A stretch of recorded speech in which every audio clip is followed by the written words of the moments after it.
Hello दोस्तों, आइए start करते हैं। Cost of capital C enter का चैप्टर है। आईसीआई के मॉड्यूल में चैप्टर नंबर 4 है। आईसीआई के मॉड्यूल में जितने भी क्वेश्चन हैं सारे क्वेश्चन करेंगे, सारे कंसेप्ट करेंगे, कुछ भी छोड़ेंगे नहीं। इलस्ट्रेशन करेंगे, एग्जाम्पल करेंगे, एमसीक्यू है वो भी करेंगे, प्रैक्टिस के लिए जो क्वेश्चन दे रखा वो भी करेंगे। कुछ भी छोड़ेंगे नहीं, प्रैक्टिकल लाइफ से लिंक होके पढ़ेंगे, रियल पढ़ेंगे। तो पढ़ने का हमारा स्टाइल कैसे रहेगा, मैं बता दूं आपको। सबसे पहले मैं आपको इंट्रोडक्शन दूंगा हर चैप्टर का। इंट्रोडक्शन कि इस चैप्टर में हमें क्या पढ़ना है, इस चैप्टर में हमें क्या सीखने के लिए मिलेगा, ये ये इंट्रोडक्शन दूंगा। फिर उसके बाद फॉर्मूला फॉर्मूला के बारे में बताऊंगा कि हाउ टू ड्राइव, कैसे ड्राइव हुआ है फॉर्मूला। जनरली हम क्या करते हैं, बचपन से पढ़ते हुए आ रहे हैं, रटते हुए आ रहे हैं, रट लेते हैं फॉर्मूला को, लेकिन यहाँ पे मैं बताऊंगा ये फॉर्मूला ड्राइव कैसे हुआ है। फिर उसके बाद क्वेश्चन करेंगे। क्वेश्चन में कई सारे पॉइंट होंगे इंपॉर्टेंट, उसे हम क्या करेंगे, उस क्वेश्चन के नीचे नोट डाउन कर देंगे। और शुरू के 3-4 पेज आप छोड़ देना, और ये पॉइंट को वहां भी नोट डाउन कर लेंगे। जब रिवीजन करें तो सारे मेन पॉइंट एक जगह आपको मिल जाए, जिससे आपके 2 बार रिवीजन हो जाए। एक तो जब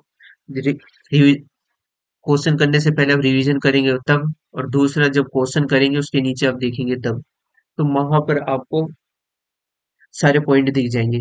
ऐसे में आपके माइंड में बैठ जाएगा, 2 बार रिवीजन हो जाएगा एक की जगह।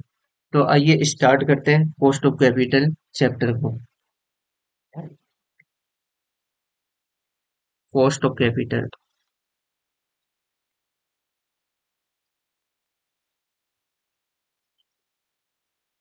ये कॉस्ट ऑफ कैपिटल चैप्टर में हम क्या पढ़ेंगे, क्या सीखेंगे, क्या सीखने के लिए मिलेगा। तो ये चैप्टर हमें बताता है कोई किसी भी बिजनेस को स्टार्ट करने के लिए पैसा चाहिए होता है, फंड चाहिए होता है, मनी चाहिए होती है। वो पैसा हम कहाँ से ला सकते हैं, कहाँ से वो पैसा ला सकते हैं, सोर्स ऑफ फाइनेंस। और इसके साथ ये भी सीखते हैं इस चैप्टर में कि जो हम पैसा ला रहे हैं बिजनेस के लिए, उसकी लागत क्या है, उसकी कॉस्ट क्या है। साहब कोई भी फ्री में जहर नहीं देता, पैसा कैसे दे सकता है। तो पैसा लाना, सोर्स ऑफ फाइनेंस, और जो पैसा ला रहे हैं उसकी कीमत है वो निकालते हैं, कैलकुलेट करते हैं। तो ये इस चैप्टर में करते हैं हम। अब जैसे मान लेते हैं आपने बिजनेस स्टार्ट किया, किसी किसी को बिजनेस स्टार्ट करना है, तो पैसे कहाँ से ला सकता है। तो पहला वो इक्विटी शेयर से ला सकता है, या आपने स्टार्ट किया इक्विटी शेयर से लेके आ सकते हो, या रिजर्व एंड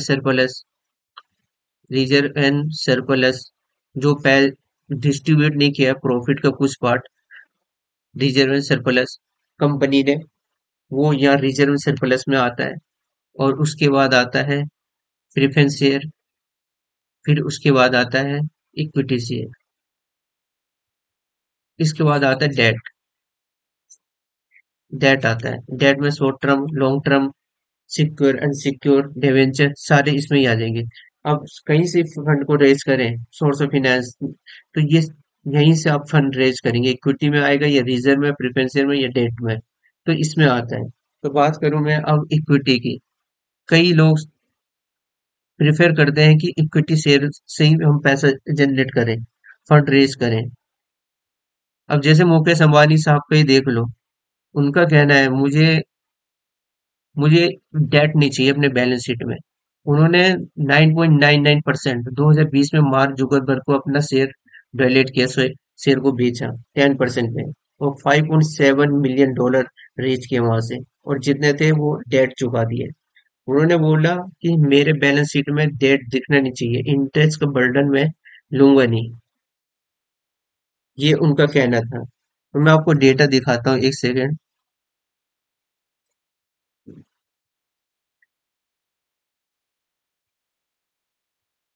ये देखिए, यहाँ पर Mukesh Ambani dilute approximately 9.99% share, कितने में, मार्क जुगरबर्ग को 5.7 मिलियन इन्वेस्टमेंट किया है उन्होंने, उनको दिया है। अभी देखते हैं अभी रिलायंस के पास कितना शेयर है। अभी 50% के आसपास प्रमोटर के पास शेयर है रिलायंस के। फिर एफआईआई के पास है, फिर पब्लिक के पास है, एमएफ के पास है, और अदर के पास है। तो ये अभी इनका कंपनी का, रिलायंस का पूरा व्यू है। तो वही है, कोई इक्विटी से पैसा लाना अच्छा समझता है, कोई प्रेफरेंस शेयर से, कोई डेट से पैसा लेके आना अच्छा समझता है। अब बात करते हैं अडानी साहब की। अडानी साहब का क्या कहना है? अडानी साहब, इनका कहना है, मैं डेट से ही पैसा लाऊंगा। अभी देखते हैं इसके डेट कितना है इनके ऊपर। जब हिंदरबर्ग का रिपोर्ट आया था, तो हिंडनबर्ग का रिपोर्ट आया था 2023 में, जहाँ पे हिंडनबर्ग ने बताया था कि इन्होंने बहुत ज्यादा लोन ले रखा है और हाई रिस्क, और अपने प्लेस शेयर को प्लेस भी किया है। अब देखते हैं इनके पास लोन क्या है। उनका शेयर इस तरीके से गिरा था, पूछो मत। 50-50% तक शेयर गिर गया था उसके, शेयर के दाम। तो अब देखते हैं अडानी साहब पे कितना है। अडानी, अडानी, अडानी दैट,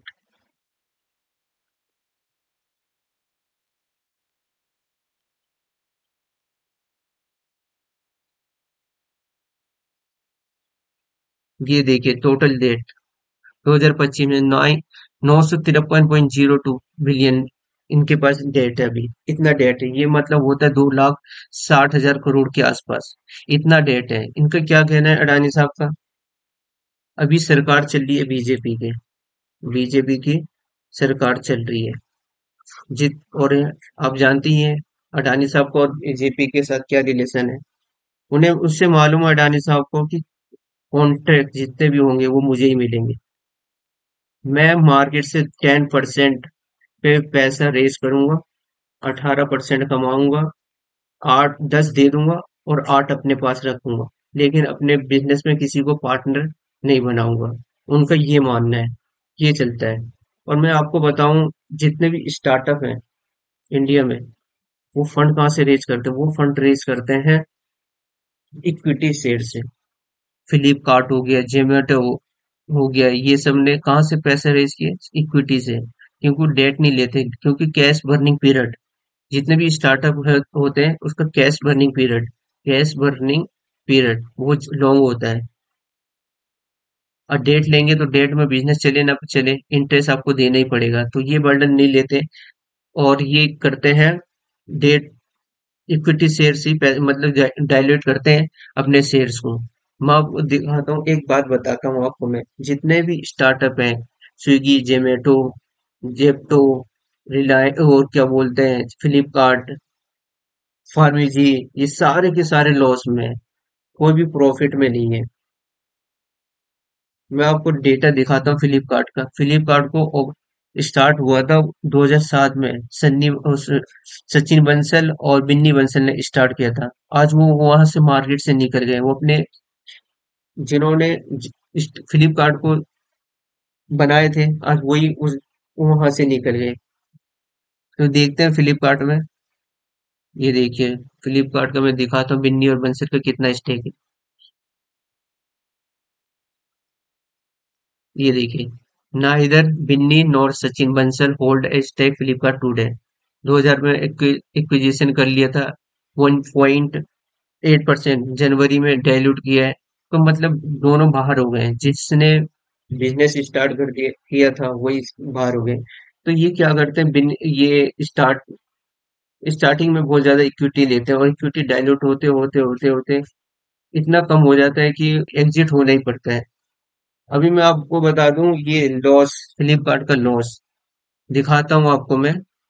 जब से फ्लिपकार्ट स्टार्ट हुआ है, आज तक प्रॉफिट का मुंह नहीं देखा है इसने।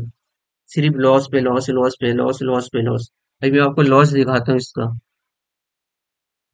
ये देखिए 2016 में 1951 करोड़, 17 में 2200 करोड़, 18 में 2700 करोड़, 19 में ये देखिए रेवेन्यू है ये, 4234 करोड़। और इसका लॉस देखिए 230 करोड़, 1639 करोड़, 1160 करोड़, ऐसे लॉस है इनके।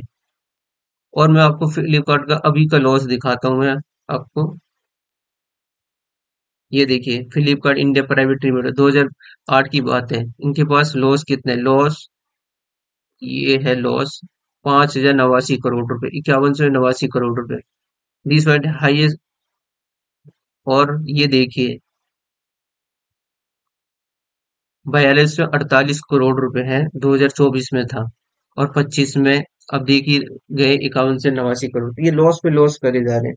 जितने भी ये जितने भी स्टार्टअप हो रहे हैं इंडिया में, लॉस पे लॉस कर रहे हैं। फिरंगी अब पैसा नहीं लगाने चाहते इंडिया में। आपने सुना ही होगा शेयर मार्केट नीचे गिर रहे हैं। एफआईआई अपने पैसे निकाल के और कहीं कहीं चाइना में और किसी कंट्री में पैसे लगा रहे हैं। तो इंडिया में आने वाले वक्त में अगर ऐसा रहा तो डेवलप नहीं करेगा इंडिया। तो मैं यही बताना चाह रहा था, कोई इक्विटी से पैसा लाता है, कोई डिवेंचर से पैसा लेके आता है, कोई दोनों से पैसे लेके आता है। मैं आपको दिखाता हूँ,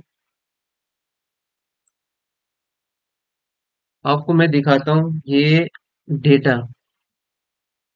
ये डेटा है बाईजूस का। बाईजूस ने क्या किया है? पहले बाईजूस ने फिरंगियों को, इक्विटी शेयर वाले को अपने रिमांड में लिया। उसके बाद बाईजूस ने क्या किया? उन्हें बताया कि हमारे कंट्री में 150 करोड़ की आबादी है, 50 करोड़ स्टूडेंट हैं। अगर हमने 10% भी मार्केट कैप्चर कर लिया तो हमारे बल्ले बल्ले हो जाएंगे। तो फिरंगी इनके बातों में आ गए और इक्विटी शेयर देते, और इक्विटी में पैसा लगाते गए, पैसे लगाते गए। फिर उन्होंने क्या किया? जब एक टाइम हो गया, इनको वैल्यूएशन देखिए, 22 22 मिलियन था, आज 225 मिलियन रह गया है। 99% तक नीचे गिर गया है। तो फिर उन्होंने क्या किया? फिर उन्होंने डेट लिया 1.2 बिलियन का। पहले तो फिरंगी को चूना लगाया, उन्हें अपने फंसाया उन्हें। जब पैसा जब यहाँ से चले गए, तब उन्होंने डेट से उठाया है। और ये लॉस कैसे हुए हैं इसका? बाईजूस की कहानी है। इन्होंने अनसन कंपनी को खरीद लिया, हेड व्हाइट हेड को खरीद लिया, आकाश इंस्टीट्यूट को, सब बोलते हैं 20-30% ज्यादा वैल्यू में खरीदा है। पैसे ऐसे लुटाए हैं इन्होंने। और यहाँ इंडिया में कोडिंग सिखा रहे हैं बच्चों को, चौथी पांचवी क्लास के बच्चों को कोडिंग सिखा रहे हैं। इंजीनियर तो धक्के खा रहे कोडिंग सीख के, उन्हें जॉब नहीं मिल रही। अब 4 5 स्टैंडर्ड के स्टूडेंट को ये सिखा रहे हैं, कोडिंग सिखा रहे हैं। व्हाइट हेड हो गया और आकाश इंस्टीट्यूट को इतने महंगे में खरीदा। अभी मैं देखता हूँ, आपको दिखाता हूँ। बीसीसीआई ने क्या किया? बीसीसीआई ने इन पे केस कर दिया। स्पॉन्सरशिप था, ड्यू था, और डिफॉल्ट हो गए वो। फिर उसके बाद उन्होंने ये देखा, बाइट 1 बिलियन, एपिक को खरीदा। बाइट की आउट किया 1 बिलियन, 500 मिलियन में सेल कर दिया, 500 मिलियन का लॉस। ये ऐसे करते गए। या फिर लॉ सूट फाइल कर दिया लैंडर ने। जितने भी लैंडर थे, उन्होंने लो सीट फाइल कर दिए, पैसे नहीं दिए, डिफॉल्ट हो रहे हैं। तो मतलब इक्विटी वाले भी फंसे और डेट वाले भी फंसे। फिर मैं आपको दिखाता हूँ, ये देखिए, Byju's acquire Akash education service in nearly 1 billion deal में, देखो $1 मिलियन में इसको एक्वायर किए। फिर उसके बाद देखिए 1.2 बिलियन लोन उठाया, उसने फंड रेज किया था डेट से। फिर इसके बाद देखिए इन सबको खरीदा है, स्कूलर को खरीदा है, टॉपर को, व्हाइट हेड को, एपिक को। और इन्होंने क्या किया? इंडिया को मार्केट कैप्चर नहीं कर पा रहे, तो ये विदे फॉरेन में भी मार्केट अपना कैप्चर करने लगे। पहले एक जगह मार्केट कैप्चर सही से किया नहीं और दूसरे में चले गए, तो इनका बहुत लॉस हुआ है। इस तरीके से ये डूबी है। ये देखिए 300 मिलियन, व्हाइट हेड को खरीदा 300 मिलियन में। फिर 4 करोड़ यूजर थे, 2020 की बात है, तब 4 करोड़ थे। अभी तो ये टाइम हो गया, इंसॉल्वेंसी हो गए, बैंक करप्ट हो गए हैं। रविंद्रन रविंद्रन नाम है जिनका फाउंडर है। और उसके बाद देखिए ये था डेटा था इनका। तो यहाँ से पैसा लेके आते हैं, वही दोनों से लाता है। जैसे इक्विटी शेयर वाले को भी चूना लगाया, और उसके बाद डेट वाले को भी। और आज बाईजूस बंद होने के कगार पे है। और मैं आपको बताता हूँ,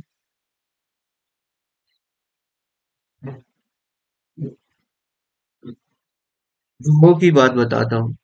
जो जोहो है हमारे देश का, ना तो उन्होंने इक्विटी शेयर लिया है, ना तो उन्होंने इक्विटी शेयर लिया है, ना डेट लिया है, कुछ नहीं लिया है।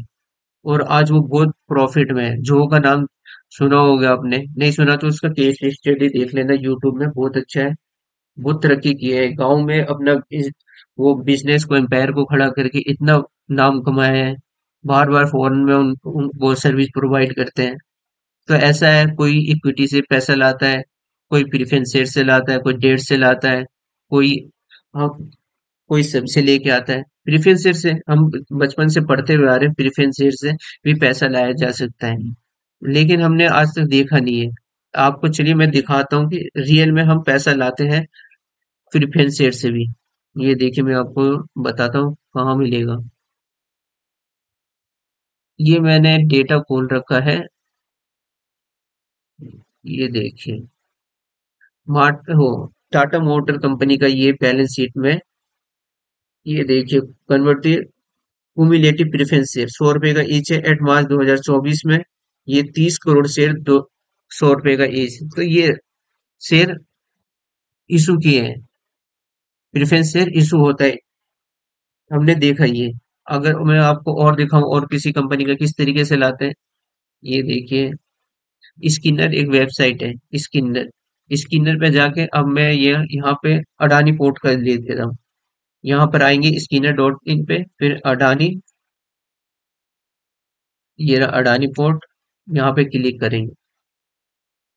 यहाँ पे अडानी पोर्ट पे क्लिक किया, फिर यहाँ पर डॉक्यूमेंट में देखे, डॉक्यूमेंट में क्लिक करेंगे। फिर यहाँ पर एनुअल रिपोर्ट 2025-24 जो जिसका चाहिए आपको, वहां पे क्लिक करेंगे। यहाँ पर क्लिक किए और बैलेंस शीट में जाएंगे हम। अभी देखिए निकलता है प्रेफरेंस शेयर। तो एक्चुअल में ये होता है, लेकिन हमने देखा नहीं होगा, आप लोगों ने देखा नहीं होगा, तो ये हाँ हकीकत में इशू भी किया जाता है। फिर उसके बाद ये आ जाएंगे इसमें, बैलेंस शीट में आ जाएंगे हम।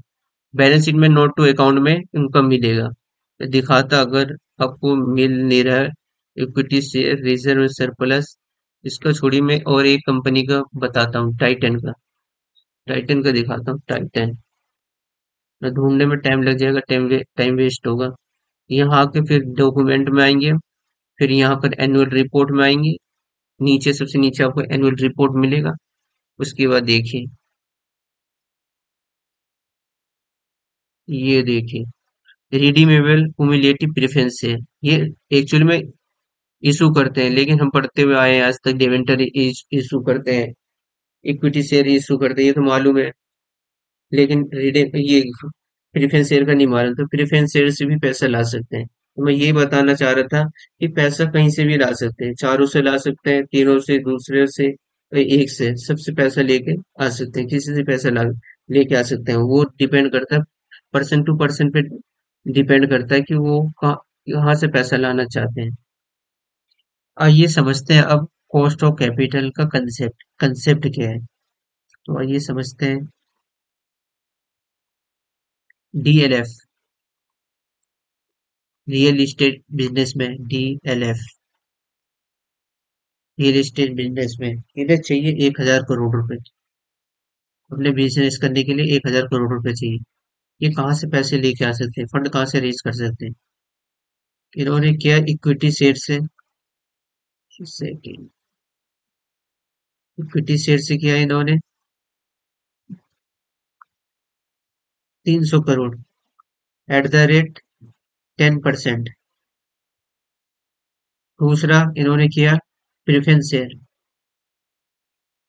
इन्होंने किया 600 करोड़, एट द रेट 20%। और डेट से पैसा ला रहे हैं,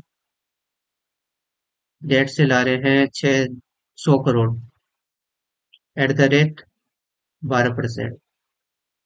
ये क्या करेंगे अब, ये पैसा लगाएंगे बिजनेस में, रियल इस्टेट में, बिजनेस, रियल इस्टेट, यहाँ पर लगाया पैसा। उसके बाद ये पैसा यहाँ पर रियल इस्टेट में लगाया, ये पैसा खर्च कहाँ होगा? ये पैसा खर्च होगा एक तो फिक्स एसेट में, ये फिक्स एसेट्स में। अब जैसे फिक्स एसेट का एग्जांपल हो गया प्लांट में, plant and machine, furniture and fixture. और ये मशीन हो गया, प्लांट हो गया, लैंड एंड बिल्डिंग इक्विपमेंट, यहाँ पर खर्च हो गए। और दूसरा खर्चा करेंगे ये करंट एसेट्स में, करंट एसेट्स, करंट एसेट्स में क्या आ गया? करंट एसेट्स में देख, जैसे आयरन, आयरन आ जाएगा, सीमेंट, वर्क इन प्रोग्रेस, जो प्रोग्रेस में मटेरियल पड़ा होगा वो, तो यहाँ से आएगा। फिर इसे ये क्या करेंगे, फिर ये जनरेट करेगा, रिटर्न जनरेट करेगा। सोच लो ये सब लगाए, उसके बाद रेवेन्यू हुआ, रेवेन्यू 2000 करोड़ रुपए का। उसके बाद कॉस्ट लगा, जितने भी कॉस्ट है, variable variable cost plus fix cost, जितने भी कॉस्ट हुए हैं वो मान लेते 1200 करोड़ रुपए, 1200 नहीं, 800 करोड़ रुपए, 800 करोड़ यहाँ पे लगा। और यहाँ पर हमारा आ गया 1200 करोड़ रिटर्न, ईबीआईटी कहते हैं इसे, ईबीआईटी कह लो, रिटर्न और return, return, return on investment, ये मान लो। तो ये आ गया हमारा पैसा। और ये पैसा किस में बटेगा? ये बटेगा, सबसे पहले ने पहले तो इक्विटी वाले को दे देते हैं। इक्विटी वाले को कितना देना है? उन्हें देना है, पे कितना करना है हमने, उन्हें पे करना है 100, कितना लिया था उनसे? 300 करोड़ का 10%। तो 10%, 300 करोड़ का 10%, ये हो गया 30 करोड़। प्रेफरेंस शेयर वाले से लिया था 60 करोड़ रुपए, प्रेफरेंस शेयर, तो उन्हें प्रेफरेंस शेयर वाले को देना है 60 करोड़। 600 करोड़ इंटू 20%, चौदह 12, तो ये हो जाएगा आपका 120 करोड़।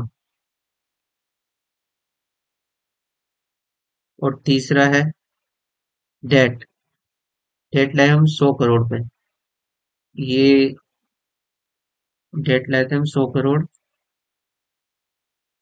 इंटू 10% के हिसाब से, ये हो गया हमारा 10 करोड़। टोटल कितना हो गया? 30 करोड़ और 150 करोड़ और 60 करोड़, ये हो गया हमारा तीनों को मिला के,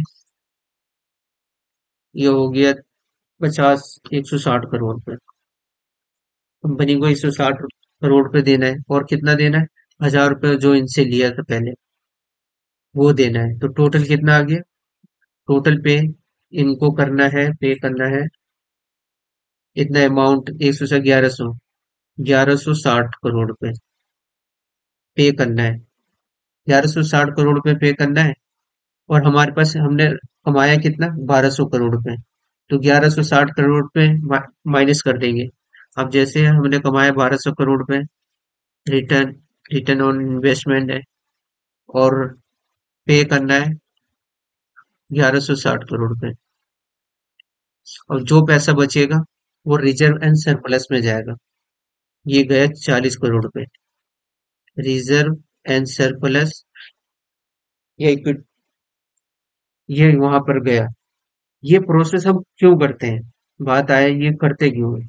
सबसे पहले ये हम प्रिडिक्ट करते हैं, जो हम कॉस्ट लेके आ रहे हैं वो रिटर्न से ज्यादा है या कम है। अगर हम, रिटर्न हमारा हो रहा है 15%, 15%, और कॉस्ट हमारा पड़ रहा है 18%, तो हम बिजनेस थोड़ी ना करेंगे। हम बिजनेस क्यों करते हैं? प्रॉफिट के लिए करते हैं। तो ये पहले ही प्रिडिक्ट कर लिया जाता है कि हम जो कॉस्ट ला रहे हैं और जिससे हम रिटर्न और इन्वेस्टमेंट होगा, वो पैसा ज्यादा है, रिटर्न और इन्वेस्टमेंट ज्यादा है या कम है, तो प्रिडिक्ट करते हैं, उसके हिसाब से वो कैपिटल रेज करते हैं। आप तब से सोच रहे होंगे कि ये कॉस्ट ऑफ कैपिटल क्या बला है, तो इसको समझते हैं अब इस कंसेप्ट को। तो कॉस्ट ऑफ कैपिटल होता क्या है, तो आइए समझते हैं। जैसे मैंने आपसे डेट लिया, 1 लाख रुपए लिया आपसे, एट द रेट 12%, 12% मैंने बोला आप 1 लाख रुपए दे दो, हर साल में आपको 12% दूंगा। आपने मुझे दे दिया। और हमें मान लेते हैं जहाँ पे टैक्स नहीं है, जैसे कंट्री, जो कंट्री में टैक्स नहीं है वहां पर है हम, मान लेते हैं दुबई में है, तो ये 12% इसी को बोलते हैं कॉस्ट ऑफ कैपिटल। अच्छा जी, इसे केडी से डिनोट करते हैं, केडी। अब आ जाते हैं इक्विटी शेयर से। इक्विटी शेयर इशू किए 15% पे, शेयर इशू किए 15%, और उनके शेयर होल्डर का एक्सपेक्टेशन है 15%।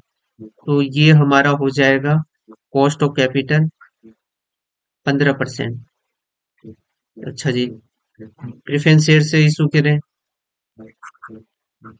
20%, तो कॉस्ट ऑफ कैपिटल हो जाएगा 20%। इसे डिनोट करते हैं हम केई से, और इसे डिनोट करेंगे प्रेफरेंस शेयर को केपी से। अब बात है इक्विटी शेयर से, हमने पैसा रेज किया इक्विटी शेयर से 20 करोड़ रुपए एट द रेट 15%, और डेट से पैसा रेज किया हमने 15 करोड़ एट द रेट 20%। अब कैसे निकलेगा कॉस्ट ऑफ कैपिटल? दो दो इक्विटी से भी ला रहे हैं और डेट से भी ला रहे हैं। सिंगल में तो हम लेके आ रहे थे तो वो सीधा बोल दे रहे थे कॉस्ट ऑफ कैपिटल। अब यहाँ पे कैसे होगा? तो यहाँ पर होगा weighted average cost of capital की तरह। ठीक है, ये क्या होता है? मैं लिख देता हूँ weighted average cost of capital, इसे के ओ से डिनोट करते हैं। अच्छा जी, 20 करोड़ 15% पे इक्विटी से, प्लस 15 करोड़ 20% पे डेट से पैसा लेके आए। ये अमाउंट में कितना हो जाता है? ये अमाउंट में हो जाएगा आपका 6 करोड़, तो ये हो गया, प्लस 15 × 20, 15 एक सेकेंड, 20 × 15%, ये हो गया हमारा 3 करोड़ रुपए।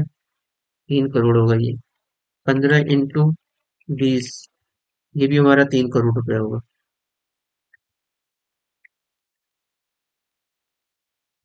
तो ये हमारा हो गया 6 करोड़ रुपए। कितने पैसे लगाए थे? 20 और 15, 35 करोड़ रुपए लगाए थे। ये अमाउंट में हो गया वैक।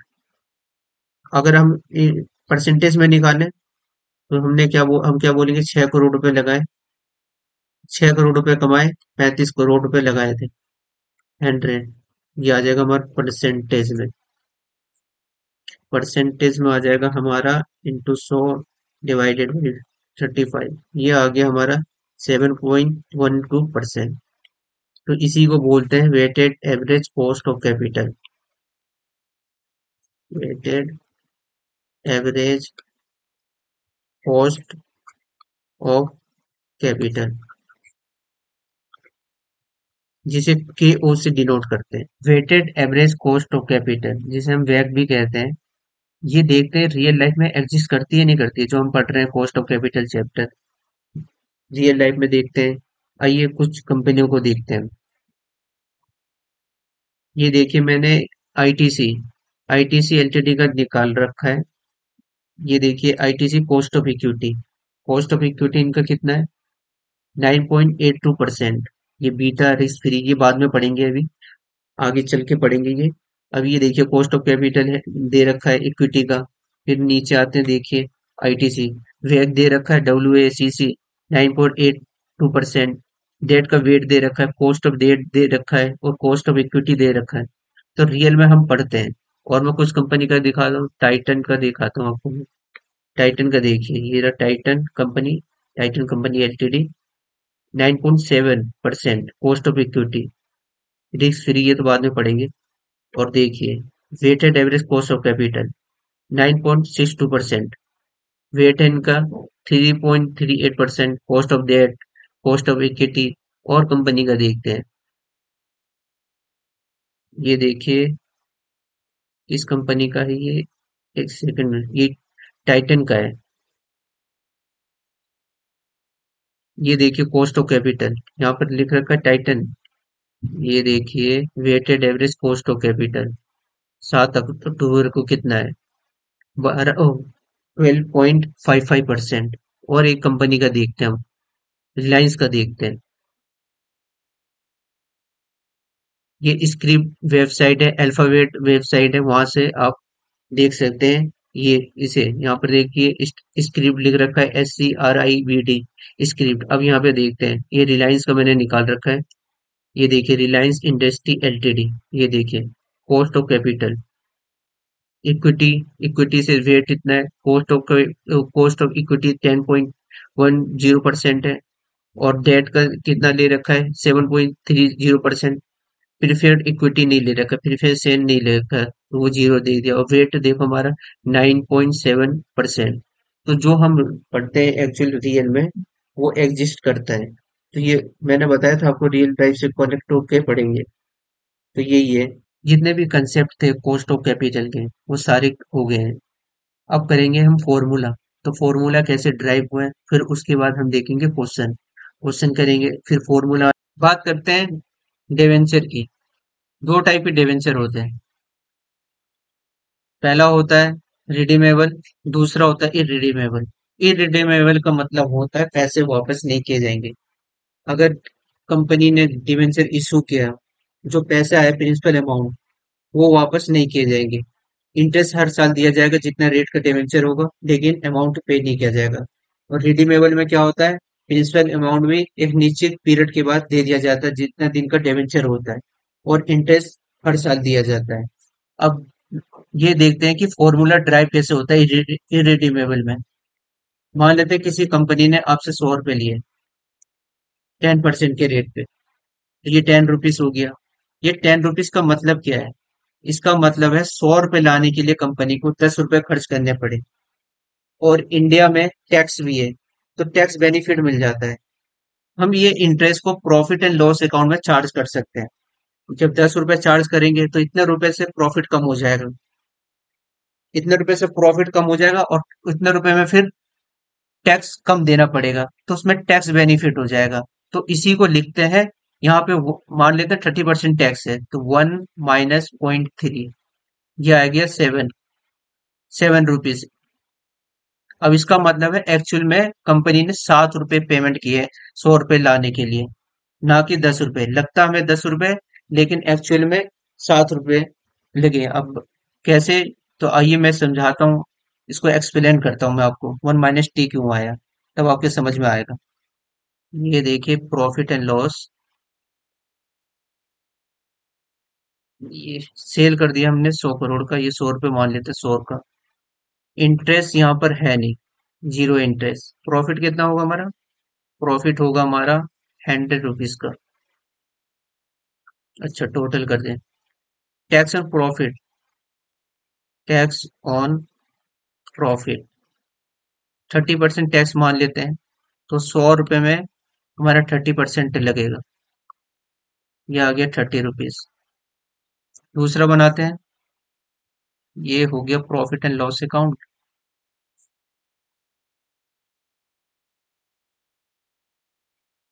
ये हो गया सेल। इंटरेस्ट मानते हैं यहाँ पे 10 रुपए है, प्रॉफिट कितना होगा, प्रॉफिट होगा हमारा 90 रुपीज, ये हो गया 100। जी, यहाँ तक समझ में आ गया आपके। अब यहाँ पे टैक्स ऑन प्रॉफिट के, टैक्स ऑन प्रॉफिट, यहाँ 90 रुपए का प्रॉफिट हुआ है, 30% टैक्स है, ये आ गया 27 रुपए। जी, अब ये देख रहे हैं, टैक्स वो इंटरेस्ट होने के कारण हमें 3 रुपए का टैक्स कम पे करना पड़ रहा है। यहाँ पर इंटरेस्ट नहीं है, यहाँ पे देखिए इंटरेस्ट है नहीं, जीरो इंटरेस्ट है, तो हमें 30 रुपीज पे करना पड़ रहा है, और यहाँ पर इंटरेस्ट है तो हमें 3 रुपए कम पे करना पड़ रहा है। ये देखिए 3 रुपए कम पे करना पड़ रहा है, 30 को माइनस कर देंगे 27 से, तो ये आ जाएगा हमारा 3 रुपए टैक्स।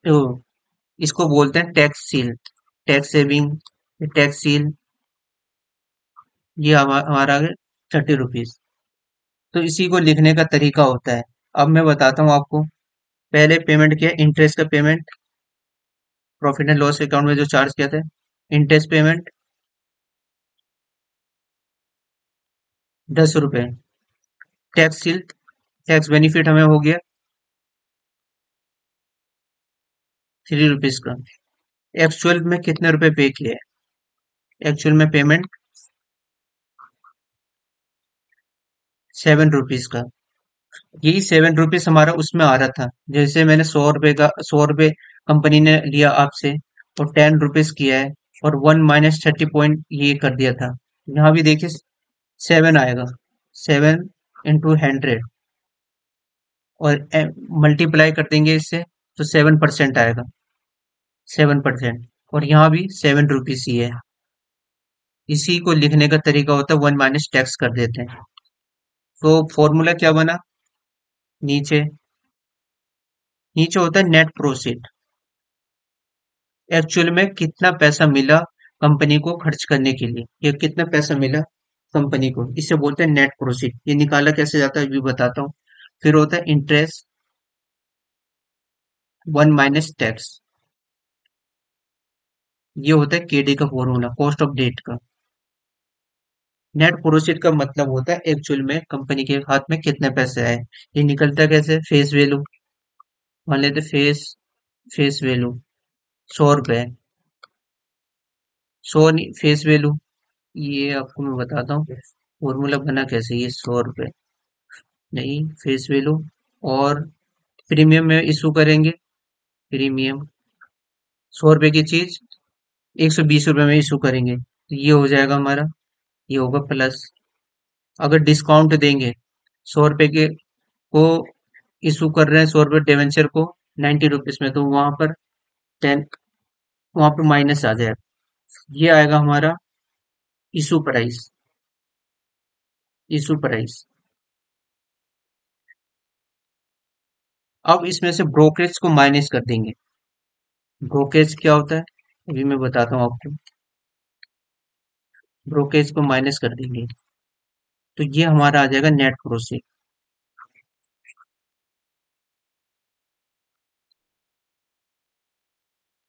इसी को नेट प्रोसीड यहाँ लिखते हैं। अगर क्वेश्चन में नेट प्रोसीड ना दिया हो तो इशू प्राइस को लेंगे। अगर इशू प्राइस नहीं दिया हुआ तो मार्केट वैल्यू को लेंगे, करंट मार्केट वैल्यू को। अगर दोनों नहीं दिया हो, इशू प्राइस भी नहीं दिया हो, नेट प्रोसीड भी नहीं दिया हो और करंट मार्केट प्राइस भी नहीं दिया हो, तो तब जाके हम फेस वैल्यू को लेंगे। अब ये फेस वैल्यू को लेंगे, ये यहाँ तक तो समझ में आ गया। अब ये ब्रोकरेज क्या है, जो ये ब्रोकरेज के मैंने लिखा है, ये ब्रोकरेज का मतलब क्या है। जैसे कंपनी को डिवेंचर इशू करना है तो उसे तो मालूम नहीं है कौन कौन से मार्केट में किसके पास कितने पैसे हैं, किससे रेज करेंगे, सेबी का क्या रूल है रेगुलेशन है, सेबी का कंपनी एक्ट में क्या है, कैसे ये इशू करेंगे, तो सारा झमेला ले लेते हैं मर्चेंट बैंकर मोस्टली। शेयर का इशू करते समय डिवेंचर का भी शायद यही होगा, तो डिवेंचर भी इशू करते समय ये है, तो उनके लिए वो कमीशन चार्ज करते हैं, कुछ अमाउंट कमीशन चार्ज करते हैं, उसी को ब्रोकरेज कहते हैं। उसको फ्लोटिंग कॉस्ट भी कहते हैं, फ्लोटिंग कॉस्ट आगे पढ़ेंगे, फ्लोटिंग कॉस्ट, इसी को फ्लोटिंग कॉस्ट भी कहा जाता है। तो यहाँ तक तो हमने सीख लिया। अब बात करेंगे हम रिडीमेबल डिबेंचर का फॉर्मूला किस तरीके से ड्राइव होगा। एक एग्जांपल के थ्रू रिडीमेबल डिबेंचर का फॉर्मूला समझते हैं। ऐसे कंपनी है जिसने 100 रुपए का डिवेंचर एट पार पे इशू किया है, तो उसके पास कितने पैसे आएंगे, नेट प्रोसीड आएगा उसके पास 100 रुपए। और उन्होंने बोला 110 रुपए पेमेंट कर दिया जाएगा 5 ईयर के बाद, तो ये रिडम्शन वैल्यू 105 रुपए, आरबी शॉर्ट में से आरबी लिखते हैं, 110 रुपए में रिडम्शन किया जाएगा। लाइफ कितना और 5 ईयर, इसे एन से डिनोट करते हैं, ये हो गया 5 ईयर। अच्छा है, रेट ऑफ इंटरेस्ट कितना है, इंटरेस्ट का रेट है, इंटरेस्ट रेट 10% और टैक्स हमारा 30%।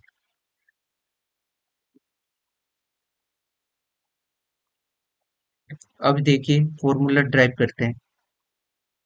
पहले है इंटरेस्ट 1 - टैक्स। यहाँ तक तो आपको दिक्कत नहीं होगा, यहाँ तक तो हमने कर ही लिया था इरिडीमेबल वाले में। ठीक है, फिर इसके बाद यहाँ पे लिखते हैं redeemable redemption value minus net net proceed divided by 2 N. ये आपके समझ में नहीं आया, आपसे क्या बनाई है? 100, ये मानते हैं 100 रुपये, 10 रुपये का तो इंटरेस्ट है, 1 - टैक्स, 30% टैक्स है, यहाँ तक कोई प्रॉब्लम नहीं है। और यहाँ पर रिडम्पशन वैल्यू है 110 रुपये, और नेट प्रोसीड हमारे हाथ में है, कंपनी के हाथ में 100 रुपये।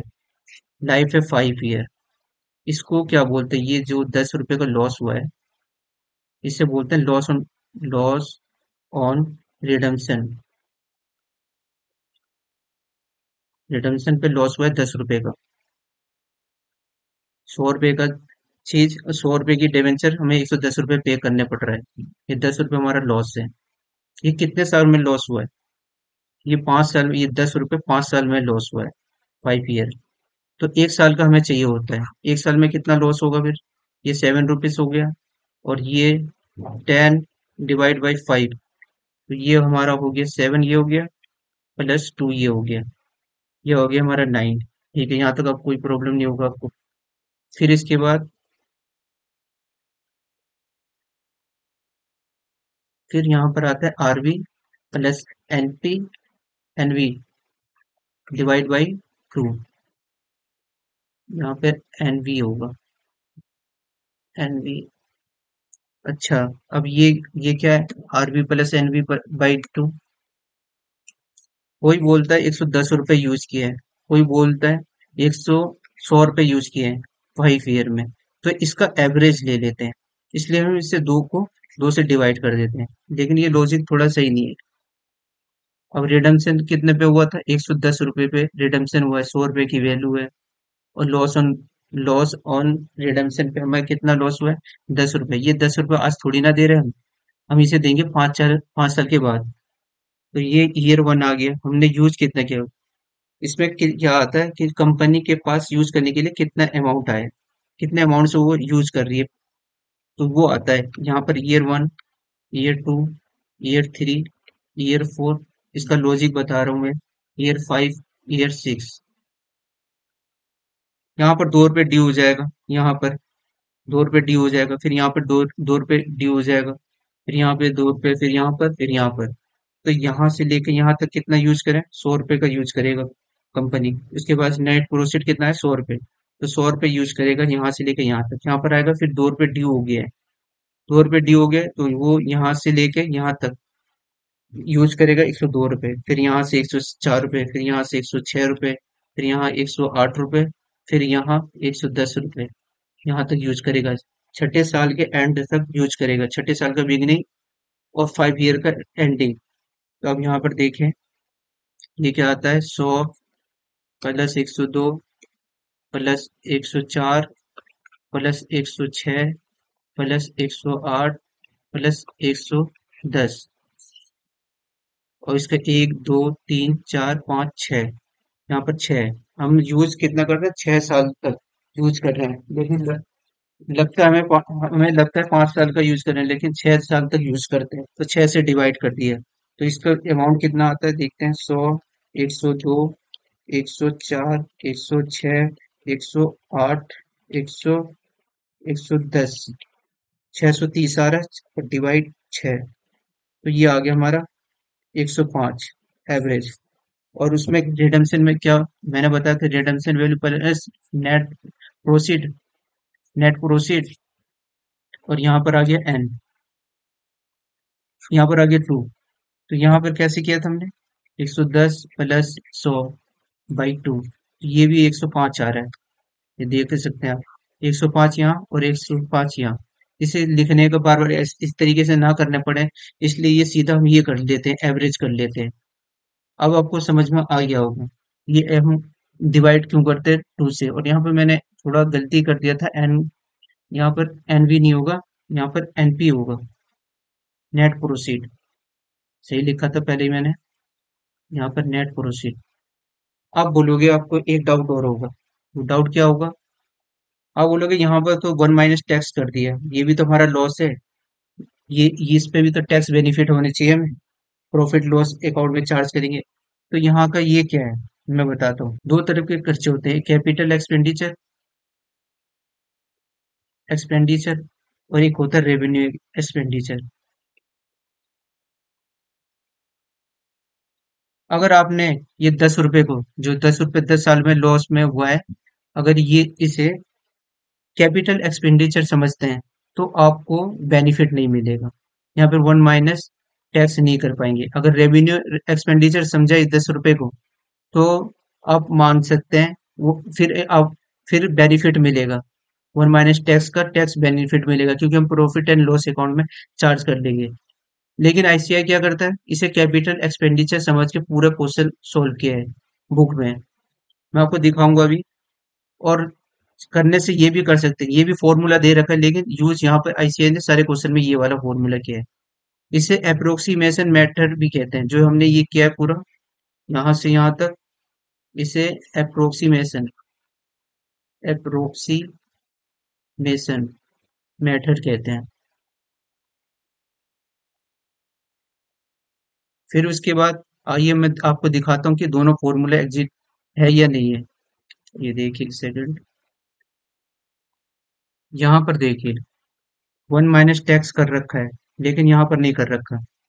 यहाँ पर देखिए अभी वन माइनस टैक्स कर रखा है, ये रेवेन्यू मान रखा है। अब दूसरे में देखें, यहाँ पर वन माइनस टैक्स किया है। ये देखिए, यहाँ पर रेवेन्यू और कैपिटल दोनों किया है, लेकिन सॉल्व इससे ही किया है। तो आप समझ गए होंगे कि फॉर्मूला किस तरीके से ड्राइव हुआ है। आपको अब रटना नहीं पड़ेगा। आज के लिए यहीं तक। नेक्स्ट वीडियो से हम क्वेश्चन भी करेंगे।